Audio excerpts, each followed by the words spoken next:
और अब बारी थी उस मेहमान की जिस पर सभी की निगाहें टिकी हुई थी, क्योंकि अब टीवी इतिहास की इस क्रांति का गवाह बनने के लिए नगर क्रांति एक्सप्रेस में सवार होने पहुंच चुके थे उत्तर प्रदेश के डिप्टी सीएम केशव प्रसाद मौर्य।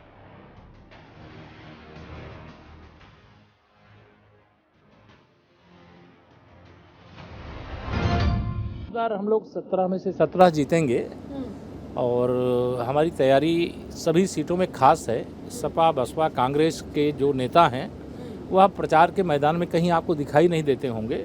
उनको मालूम है कि सपा बसपा कांग्रेस को यूपी की जनता नकार चुकी है और मैं नारा लगाता हूं, पहले विधानसभा लोकसभा में 100% वोटों में 60% वोट हमारा है, लेकिन नगर निकाय का चुनाव है तो मैं पूरे विश्वास से नारा लगाता हूं कि 100% वोटों में से 75% वोट भाजपा का है, 25% में बंटवारा है और बंटवारे में भी हमारा है। देखिए, सपा बसपा कांग्रेस जो भी आरोप लगाते हैं उनके आरोप मिथ्या हैं।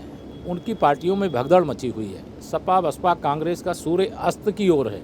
लोग किसी डूबते हुए जहाज में सवारी नहीं करना चाहते। हम लोग गलत लोगों को भाजपा में नहीं लेते, लेकिन जो सही लोग होते हैं उनको बीजेपी में लेते हैं। यही हुआ था क्या? जहाँ से भी अब उनका विश्वास टूट गया कि सपा से मतलब है। उन्होंने पहले उत्तर प्रदेश को पंचर किया, जनता साइकिल को पंचर कर दिया, तो आज सब कमल खिला करके खुशहाली का एक वातावरण देख रहे हैं। आप कहते हैं कि हम हर वर्ग के साथ हैं और इस बार तो आपने ये साबित भी किया। 250 से ज्यादा मुस्लिम प्रत्याशियों को आपने टिकट दिया, लेकिन क्या ये 2024 के लोकसभा चुनाव को देखते हुए क्या, क्योंकि पसमानदा मुसलमानों को भी आपने काफी मौका दिया इस बार? देखिए, ये चश्मा जब है, चाहे आप मेरे मीडिया के साथी लोग हैं और चाहे हमारे विपक्षी लोग हैं, हम टिकट उनको ज़रूर देते हैं जो जीतने लायक होते हैं, और जो जीतने लायक लग रहे थे उनको टिकट दिया गया है और उसमें से अधिक लोग वह भी जीत करके आएंगे। वह कोई आयातित लोग नहीं हैं, वो भाजपा से लंबे समय से जुड़े थे, इसलिए उनको टिकट दिया गया। बिल्कुल। और समाजवादी पार्टी अब पूरे दमखम के साथ लड़ तो रही है और इसके साथ कह रही है कि 24 का ये टेस्ट हो जाएगा। ये सच है क्या कि आपको लगता है ये निकाय चुनाव 24 की झलक लेंगे? आप किसी सपा के नेता से पूछ लीजिए। 24 का अखिलेश यादव टेस्ट नहीं बोल रहे हैं, वो इसलिए डर रहे हैं कि अगर हम ये बोल दिए तो इसमें तो उनका सुपड़ा साफ होने वाला है। कैसे सुपड़ा साफ? सुपड़ा साफ होने वाला। एकदम श्योर हैं आप? मैं निश्चिंत। ये तो देखिए अब चलेगा टीवी पे। हम नहीं चलने दीजिए, मैं तो कह रहा हूँ सपा मतलब समाप्तवादी पार्टी, बसपा माने बिल्कुल समाप्तवादी पार्टी। कांग्रेस का तो इस समय उत्तर प्रदेश में अस्तित्व नहीं है। देखिए, ये विधानसभा का मैंने कहा कुछ उन्होंने बरगला करके कुछ वोटों को अर्जित कर लिया था, जिसके कारण से उनके विधायक हो सकते हैं, लेकिन भविष्य में उनका खाता नहीं खुलेगा। हम अभी ऐसा मान ही नहीं सकते कि कोई नगर निगम किसी दूसरे को मिलेगा। आप मानेंगे नहीं? आप नहीं मानेंगे? हम मानेंगे नहीं, इसलिए कि हम जानते हैं कि कहीं सपा बसपा कांग्रेस का यूपी में खाता नगर निगमों में नहीं खुलने वाला। अच्छा, लेकिन आप ये मानते हैं कि इस परिणाम को लेकर के 24 के लिए आप लोग उत्साहित होंगे? उसे सेमीफाइनल जो पार्टियां बोल रही हैं, ये सही है कि नहीं? 24 को लेकर के तो हम 19 से ही उत्साहित हैं, 22 से ही उत्साहित हैं। ये 23 तो एक तरह से कह लीजिए कि एक बीच में हमको और चुनाव मिल गया है। जिस चुनाव को डोज है ये बूस्टर डोज भी आप कह सकती हैं और सपा की साजिश की विफलता भी कह सकती हैं। उनको पसीना बहाना नहीं आता, परिश्रम करना नहीं आता। वो सब परिवार की पार्टियां हैं, व्यक्तियों की पार्टियां हैं।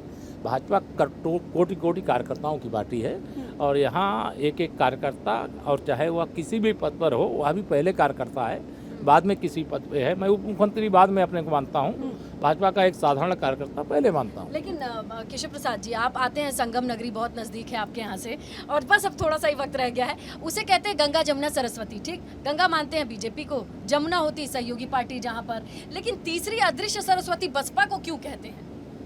ये जो पार्टी हारने के स्थिति में होती है वो इस प्रकार के बयानबाजी करते हैं।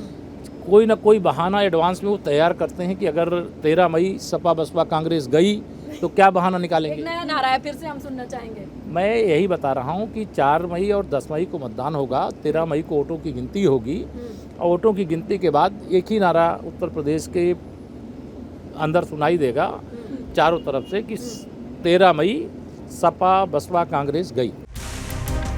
डिप्टी सीएम केशव प्रसाद मौर्य के बाद अब डिप्टी सीएम ब्रजेश पाठक नगर क्रांति एक्सप्रेस में सवार होने पहुंच चुके हैं। आदरणीय प्रधानमंत्री नरेंद्र मोदी जी की गरीब कल्याण योजनाएं जन जन तक पहुंची हैं और उत्तर प्रदेश का लॉ एंड ऑर्डर जनता सराहना कर रही है। उत्तर प्रदेश के चंद्रमुखी विकास के लिए नगर निकायों में बीजेपी का पुनः जीतना बहुत आवश्यक है। अच्छा, इसलिए भारतीय जनता पार्टी अपने सभी कार्यकर्ताओं को साथ लेकर के जन जन में जा रही है। ये बताइए कि और कितने लोगों को भर्ती करवाएंगे आप? देखिए, भारतीय जनता पार्टी एक बट वृक्ष है, विशाल बट वृक्ष है, दुनिया की सबसे बड़ी पार्टी है। हम सबको साथ लेकर के चलते हैं। हमारे लिए सभी लोग महत्वपूर्ण हैं। हम जो भारत माता के प्रति समर्पित भाव से काम करते हैं, जो भारतीय जनता पार्टी की रीतियों नीतियों में भरोसा रखना चाहते हैं, माननीय प्रधानमंत्री नरेंद्र मोदी जी के मार्गदर्शन में काम करना चाहते हैं, हम सबका हृदय से स्वागत करते हैं। आज हर गरीब जरूरतमंद को पक्का मकान मिल रहा है, सभी को शौचालय देने का काम, 12 करोड़ लोगों को शौचालय देने का काम उत्तर प्रदेश में भारतीय जनता पार्टी की सरकार ने किया है।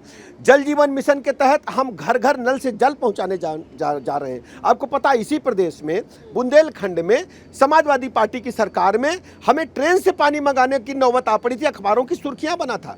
आज बुंदेलखंड और विंध्याचल जहां सर्वाधिक पीने के पानी की दिक्कत है, हम जल जीवन मिशन के तहत शुद्ध पेयजल पूरे प्रदेश सहित उन इलाकों में भी पहुंचा रहे हैं जहां पीने के पानी के लिए हाहाकार मचता था। हमारी बहनें, हमारी माताएं 8-8 बाल्टी और घड़े लेकर के 5 किलोमीटर, 4 किलोमीटर, 8 किलोमीटर पैदल चल करके पानी अपने बच्चों के लिए भरने के लिए जाती थी। आज प्रदेश बदलता हुआ प्रदेश है। इसी प्रदेश को मैं पूरा कर लूं, इसी प्रदेश को पहले लोग बीमारी राज्य मानते थे, इसी प्रदेश को लोग मानते थे गुंडे बदमाशों का राज्य है। आज प्रदेश का नैरेटिव बीजेपी सरकार ने बदला है। आज नैरेटिव ये है कि हम आर्थिक मोर्चे पर नंबर 1 आने जा रहे हैं। आज हमारे पास 2,70,000 किलोमीटर पक्की डामरकृत सड़कें हैं। समाजवादी पार्टी के शासनकाल में क्या होता था?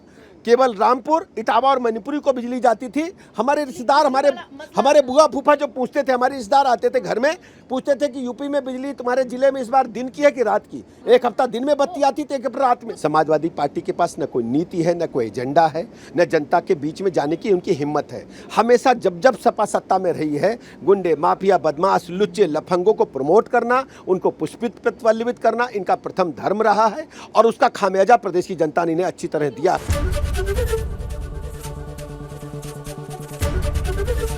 एबीपी गंगा, खबर आपकी, जुबान आपकी।